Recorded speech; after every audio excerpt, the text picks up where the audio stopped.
में पहले की बात है, एक चुड़ैल ने एक गांव पर हमला कर दिया था।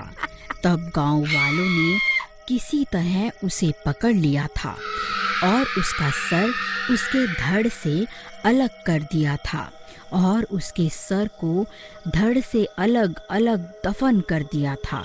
फिर कुछ सालों के बाद एक मजदूर जंगल में खुदाई कर रहा होता है।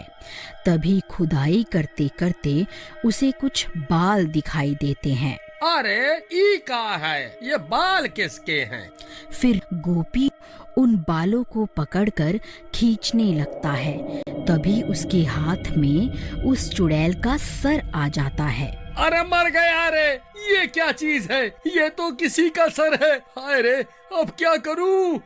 ये तो किसी चुड़ैल का सिर लगता है। हे भगवान, ये मुझसे कितनी बड़ी गलती हो गई। अब क्या करूं? हाँ, एक काम करता हूँ, इसे गांव लेकर चलता हूँ। इसे गांव के सरपंच को सौंप दूंगा, फिर वही फैसला लेंगे कि इसका क्या करना है। फिर घर पहुँचते पहुँचते उसे रात हो जाती है। फिर वह उस सिर को खिड़की के पास रखकर सोने चला जाता है। फिर आधी रात होते ही उसमें जान आ जाती है। आखिरकार मैं आजाद हो ही गई। गांव वालों, अब तुमसे बदला लेने का वक्त आ गया है। अजी देखिए ना, साथ वाले कमरे से कैसी अजीब अजीब सी आवाजें आ रही हैं।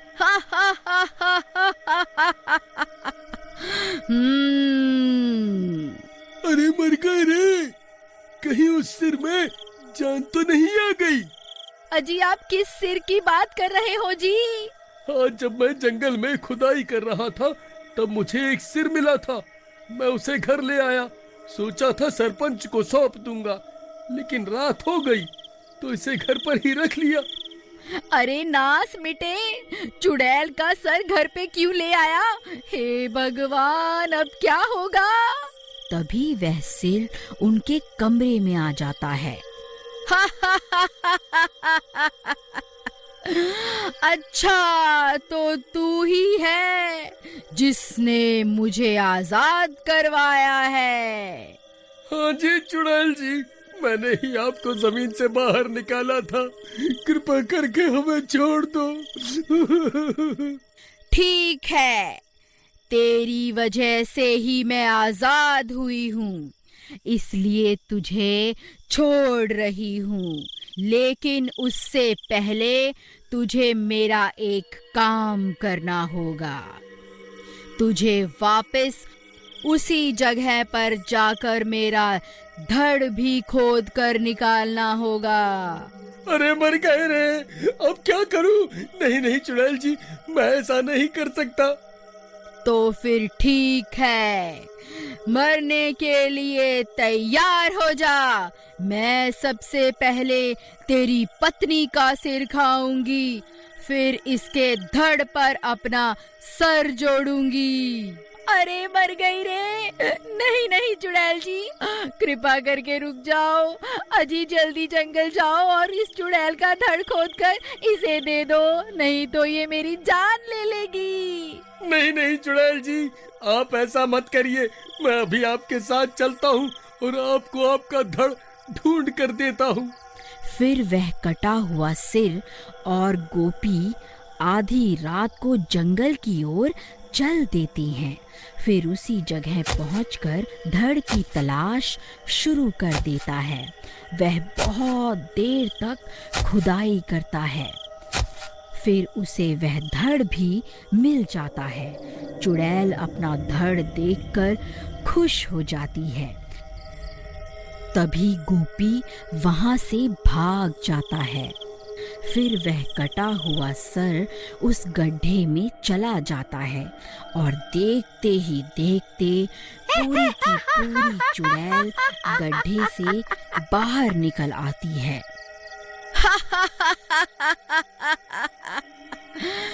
गांव वालों, अब मरने के लिए तैयार हो जाओ।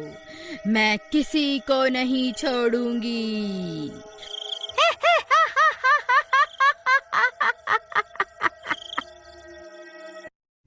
फिर गोपी भागता भागता सीधा सरपंच के घर पहुंच जाता है। अरे सरपंच जी, दरवाजा खोलो, अनर्थ हो गया है। वह सिरकटी चुड़ैल वापस आ गई है। फिर सरपंच अपने घर से बाहर आता है। फिर गोपी उसे सारी बात बताता है। हे भगवान, ये क्या अनर्थ हो गया। हमने उस चुड़ैल के 2 टुकड़े किए थे। अब वह बदला लेने के लिए वापस जरूर आएगी। हमें अभी कुछ ना कुछ करना होगा। तभी वह चुड़ैल जंगल से निकलकर वापस गांव में आ जाती है। ए गांव वालों, कहाँ छुप कर बैठे हो? तुम लोगों ने किस तरह मेरे 2 टुकड़े किए थे? अब बदला लेने का समय आ गया है। सब गांव वाले छुप छुप कर उसे देखते रहते हैं और वह चुड़ैल अपने शिकार की तलाश में गांव की गलियों में घूमती रहती है। सरपंच जी, वह देखिए, वह चुड़ैल गांव वालों की तलाश में इधर उधर घूम रही है। अगर कोई गांव वाला इसे मिल गया तो ये उसका सिर धड़ से अलग कर देगी। भाई, किसी के पास कोई तरकीब है तो बताओ, वरना सुबह होने तक कोई नहीं बचेगा। सरपंच जी, मेरे पास एक तरकीब है।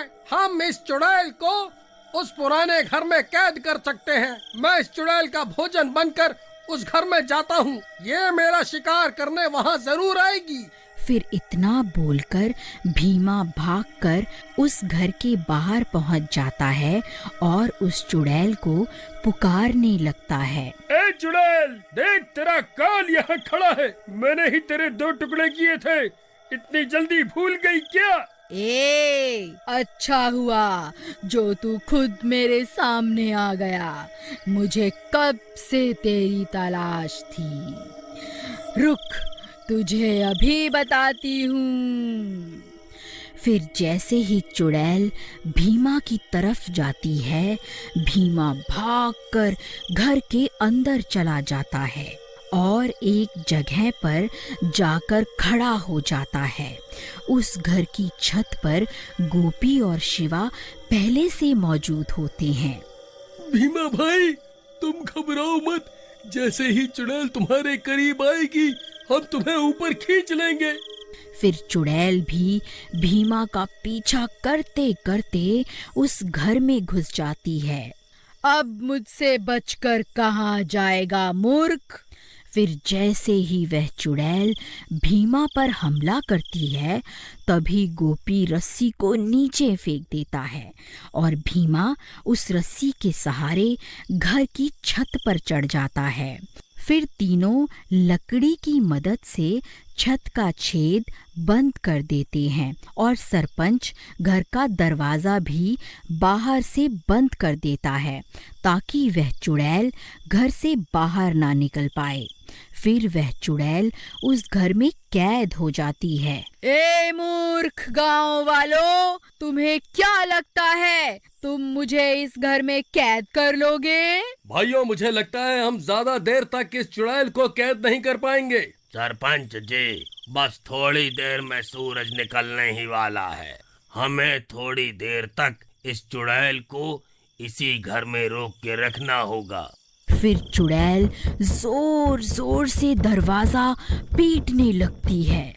तभी दिन हो जाता है और आकाश में सूरज निकल आता है। फिर गोपी छत पे रखी लकड़ी को भी हटा देता है ताकि सूरज की रोशनी अंदर जा सके। फिर सूरज की रोशनी घर के अंदर जाते ही वह चुड़ैल तड़पने लगती है। ए गांव वालों, तुमने फिर से मुझे धोखे से इस घर में फंसा लिया। ये तुमने अच्छा नहीं किया। अरे मर गई रे, हाय हाय मर गई रे। ये सूरज तो मुझे जलाकर ही दम लेगा। फिर देखते ही देखते वह चुड़ैल जलकर राख हो जाती है और एक बार फिर गांव वालों की एकता की